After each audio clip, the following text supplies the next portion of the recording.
अहम ख़बर अवां शेयर कयूं पिया। हैदराबाद की अदालत रोडन ते क़ाइम समूरियुनि पार्किंग्स के गैर क़ानूनी करार ॾेई छॾियो आहे। डिप्टी कमिश्नर SSP ऐं HMC समेत लाॻापियल धुरियुनि खे बिना देर पार्किंग ख़त्म करण जी हिदायत कई वई आहे।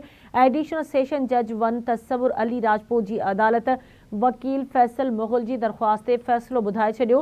हैदराबाद के समूरनि रोडन ते क़ाइम पार्किंग गैर क़ानूनी आहिनि। जारी कयल ठीका रद्द कया वञनि। अदालत जो चवणु आहे जेके पार्किंग जे नाले ते रक़म वठी रहिया आहिनि उन्हनि ख़िलाफ़ केस दाख़िल कया वञनि। अदालत इहो हुकुम ॾिनो आहे।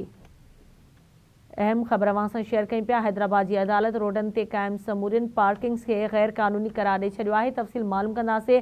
हैदराबाद में आवाज़ जे रिपोर्टर नसीर चन्ना खां। जी नसीर, वधीक कहिड़ा तफ़सील आहिनि?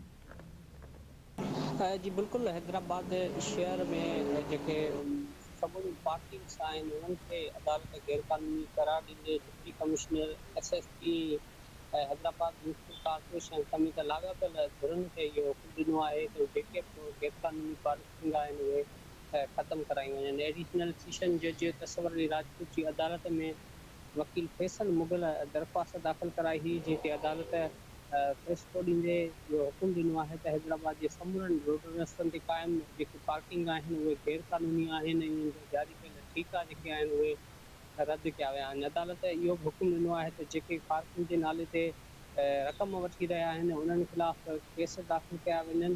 असां रुॻी इन आर्डर उन हवाले सां जेको वकील आहे फैसल मुग़ल उनजो इहो चवणु आहे त असां न रुॻो इन अदालती आर्डर ते अमल कराए रहंदासीं, पर जेको इंतिज़ामिया खे वटि बि वेंदासीं ऐं एहतिजाज बि कंदासीं त जीअं हैदराबाद शहर में जेका गैर क़ानूनी पार्किंग माफ़िया आहिनि उन्हनि जो ख़ात्मो अची सघे ऐं गैर क़ानूनी जेके पार्किंग आहिनि उहे ख़तमु थी सघनि। वकील फैसल मुग़ल जो बि इहो चवणु हो त शहरनि खां गैर क़ानूनी पार्किंग जे नाले ते रक़म वसूल कई पई वञे जेको अमल आहे उहो ग़लति आहे। जी ठीकु आहे, मुंहिंजी महिरबानी नसीर अपडेट करण जे लाइ।